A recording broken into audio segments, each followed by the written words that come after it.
आता उद्धव ठाकरेंनी सुरू केलंय, प्रत्येक जिल्ह्यामध्ये शिवाजी महाराजांचं मंदिर करणार. मंदिर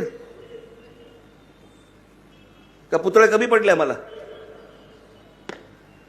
आत्ता निवडणुकीच्या तोंडावरती तुम्हाला दाखवण्यासाठी म्हणून तिथे महाराजांचा पुतळा सिंधुदुर्गात उभा केला. काय झालं त्याचं? पडला. काय म्हणून तर म्हणे वारा आला. वारा? एवढे महाराजांचे पुतळे उभे आहेत महाराष्ट्रामध्ये, गेटवे ऑफ इंडियाच्या समोर, शिवाजी पार्कमध्ये, बाकीच्या ठिकाणी. ते नाही रे पडत. असो, पण तो पुतळा पडला. उद्या एवढा मोठा पुतळा बांधल्यानंतर जर समजा काही झालं तर? आणि सगळ्यात महत्वाची गोष्ट म्हणजे ती जमीन भरल्यानंतर, तो पुतळा उभा केल्यानंतर त्या सगळ्याचा जर समजा तुम्ही खर्च काढलात, तो 15-20 हजार कोटीच्या खाली नाहीये. 15 ते 20 हजार कोटीच्या खाली नाहीये.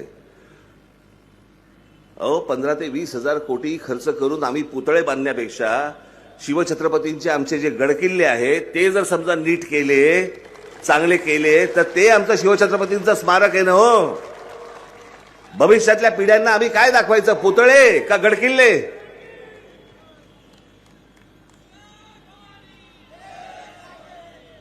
आमच्या राजाचा इतिहास सांगताना आम्ही गडकिल्ले दाखवायचे का पुतळे दाखवायचे?